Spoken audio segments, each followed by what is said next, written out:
Price the lord. Welcome to walk with Ebenezer ministry. യേശു കർത്താവ് ആരാണ്? കർത്താവായ യേശു ക്രിസ്തു പൂർണ്ണ മനുഷ്യനും പൂർണ്ണ ദൈവവുമായിരുന്നു. പലർക്കും കർത്താവായ യേശു ക്രിസ്തുവിനെ ദൈവപുത്രനാണെന്നോ സാക്ഷാൽ ദൈവമാണെന്നോ അംഗീകരിക്കാൻ ഇന്നും വളരെ ബുദ്ധിമുട്ടാണ്. തിരുവചനം പറയുന്നു, സത്യം നിങ്ങൾ അറിയുകയും സത്യം നിങ്ങളെ സ്വതന്ത്രരാക്കുകയും ചെയ്യും. ഹല്ലേലൂയ.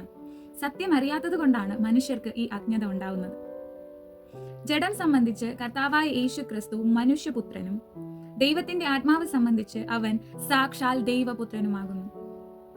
കർത്താവായ യേശുവിന്റെ ജനനം നാം ശ്രദ്ധിച്ചാൽ പരിശുദ്ധാത്മാവിനാൽ കന്യക മറിയത്തിൽ ഉൽപ്പാദിപ്പിക്കപ്പെട്ട് കർത്താവ് ഭൂമിയിൽ ജനിച്ചു.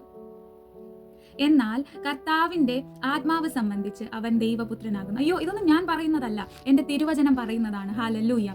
കർത്താവിനെ കുറിച്ച് സംശയമുള്ളവർ, കർത്താവിനെ ദൈവപുത്രനാണെന്ന് അംഗീകരിക്കാൻ ബുദ്ധിമുട്ടുള്ളവരോട് എനിക്ക് സജസ്റ്റ് ചെയ്യാൻ പറ്റുന്നത് പുതിയ നിയമ വേദപുസ്തകമെങ്കിലും ഒന്ന് വായിച്ചു നോക്കൂ. കർത്താവ് നിങ്ങളോട് ഇടപെടും.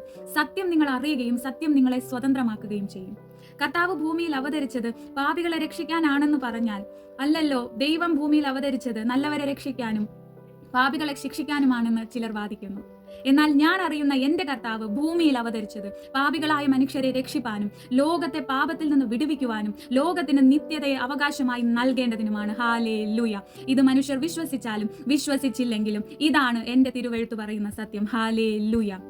വേദപുസ്തകം കള്ളം പറയില്ല. ഇത് കർത്താവിന്റെ വചനമാണ്. പരിശുദ്ധാത്മാവിനാൽ ദൈവാത്മാവിനാൽ എഴുതപ്പെട്ട വചനമാണ്. ഇതൊരു നാളും കള്ളം പറയുകയില്ല. കർത്താവായ യേശു ക്രിസ്തു പൂർണ്ണ മനുഷ്യനും പൂർണ്ണ ദൈവവുമായിരുന്നു എന്ന് തിരുവചനം പഠിപ്പിക്കുന്നു. അത് മനസ്സിലാക്കുവാനുള്ള കൃപ സകല മനുഷ്യർക്കും ഈ നാളുകളിൽ ഉണ്ടാകട്ടെ എന്ന് ഞാൻ പ്രാർത്ഥിക്കുന്നു. ദൈവം നമ്മെ ഏവരെയും സമൃദ്ധിയായി അനുഗ്രഹിക്കുമാറാകട്ടെ. ആമേൻ.